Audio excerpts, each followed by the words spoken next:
Mga kwentong pambata. Ang Nixie ng Mill Pond, unang bahagi. Ito ay kwento ng isang boses. Mahal kong Arthur, halika rito.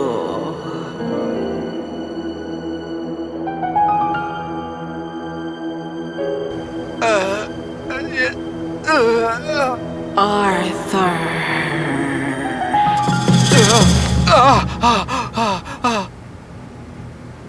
Mahal ko, anong nangyari? Ayos ka lang ba? Naku, yung boses na yun. Naku, mahal ko. Lalo ba itong lumalakas? Oo, hindi ko alam kung anong gagawin ko sa boses na ito. Walang makakatulong sa akin. Mahal kita, Abigail, at hindi ako makakapagsinungaling. Pero ang totoo, natatakot ako. Takot ako na hindi ako makapagtago pa sa kanya at mahahanap niya na ako. Ang Nixie ng Mill Pond. Ang Nixie ng Mill Pond. Oo, ang kwentong ito ay tungkol sa nagpapalitan yung diwata ng tubig na nakatira sa may mill pond sa bayan ng Hundo, sa lugar kung saan siya ipinanganak. Pagod na talaga akong maging mahirap. Bakit hindi ako maging mayaman tulad ng mga may-ari ng mill kung saan ako nagtatrabaho?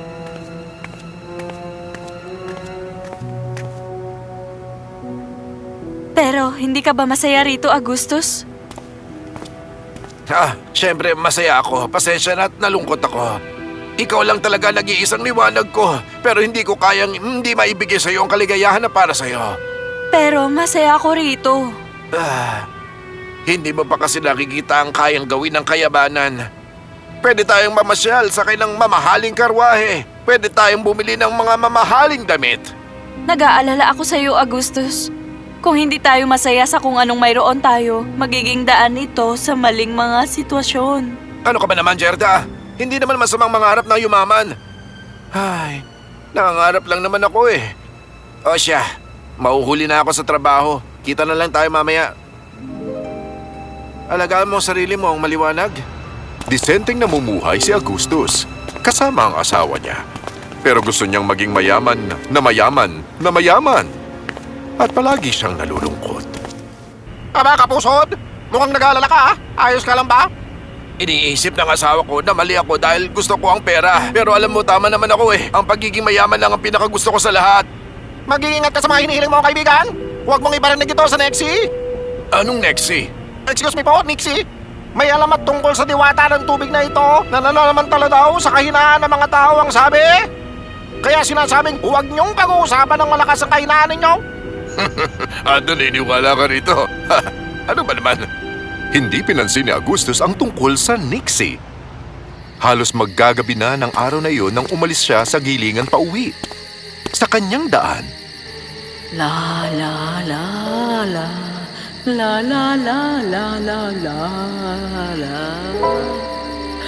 la la la la la La la la la la. Sandali.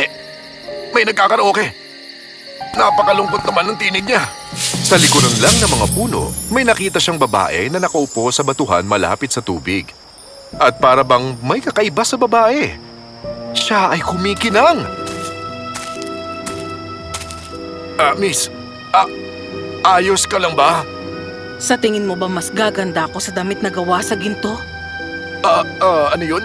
Ang akala ni Augustus, isa siyang babaeng nasisiraan ng bait at naliligaw sa gubat. Anong pangalan mo, miss? Ako ang Nixie ng Mill Pond. Hindi mo ba narinig ang pangalan ko? Biglang naalala ni Augustus ang tungkol sa babae at nagsimula siyang manginig sa takot. Kung gano'n narinig mo na ang maling kwento sa akin. Ano bang sinabi nila sa'yo? Na isa akong multo?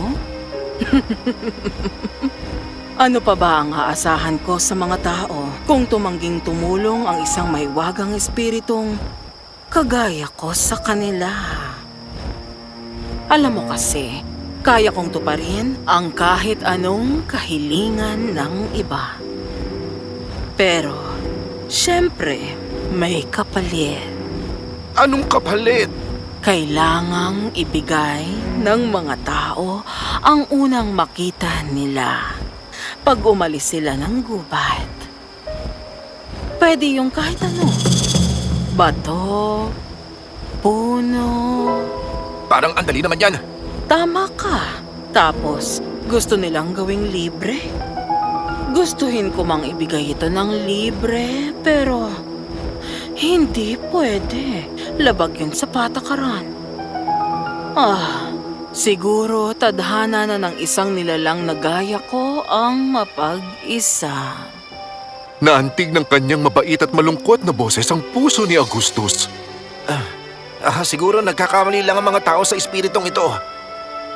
Naupo si Augustus sa malapit na bato at napabuntong hininga at ikinuwento kay Nixie ang lahat. Pinakinggan siya ng maigi at naintindihan ang hirap niya. Masakit talaga ang maging mahirap. Alam mo, hindi patas sa'yo na hindi maibigay sa iyong anak ang pinakamagandang mga bagay sa lahat. Isa ka pa namang mabuting tao. Pero, alam mo, makakatulong ako sa'yo. Ikaw lang ang natatanging nagbigay simpatya sa isang kaawa-awang Nixie na gaya ko. Talaga? Matutulungan mo ako? Nakakalungkot na hindi ko maibibigay ang gusto mo ng libre kahit na ano pa ang gawin ko. Siyempre naman. Pangako kong ibibigay sa iyo ang unang bagay na makikita ko pag alis ko rito. Mabuti kung ganon. Umihip ng mahiwagang alikabok ang Nixie kay Augustus at bigla siya nagkaroon ng dalawang malaking supot ng ginto. Wow! Bigat naman ang mga ito. Hayaan mong tulungan kita riyan. Kawawa ka naman. Alam ng Nixie na abala si Augustus na hawakan ng mga supot ng ginto at hindi ito nakatingin. Kaya bago pa man siya makapagsalita, iniangat siya ni Nixie sa hangin. Anong nangyayari? Hindi ba sabi mo kanina kailangan mo ng tulong? Buhatin ang mga supot pa uwi? Ano? Hindi ko maalala ang sinabi yan. Pero hinipan ng Nixie ang konting alikabok at nilipad si Augustus palayo. Paalam, tapat na tao. Huwag mong kalimutan ang pangako ko. Alam ni Augustus na malapit na siyang makalabas ng gubat. Agad niyang isinara ang kanyang mga mata para hindi niya makita ang kanyang pamilya o kahit na sino. Pero bigla na lamang, si Augustus yun na! Lumilipad siya Pero hindi iminulat ni Augustus ang kanyang mga mata. Augustus! Bumaba ka dyan! Hindi iminulat ni Augustus ang kanyang mga mata. Bakit ang tagal naman yata nito? Dapat malapit na ako sa bahay namin eh. Pero hindi alam ni Augustus na may espesyal na plano ang Nixie sa kanya at sa kanyang pamilya. Sinadya niyang hipan ng maraming mahiwagang alikabok si Augustus para masiguradong lalapag lamang siya sa ibabaw ng kanilang bahay. At sa wakas, narating na ni Augustus ang tuktok ng bahay nila. Bakit naman ako huminto? Sigurado na kauwi na ako. Pero napakatahimik. Siguro umalis na ang lahat. Sisilip lang ako ng kaunti. At sa sandaling tumingin si Augustus sa ibaba.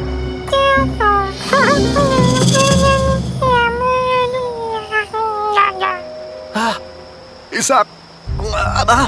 Iyon ang anak ko! Pero naging sandali lang ang kaligayahan ni Augustus.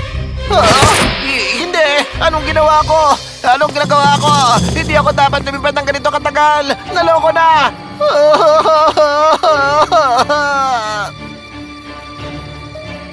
Walang nakakaintindi kung bakit umiiyak si Augustus na may mga supot ng ginto na nakalapag pa sa putik. Nananatili ang katanungan. Kinuha ba talaga ng Nixie ang anak ni Augustus? Oras lang ang makapagsasabi. Abangan ang susunod.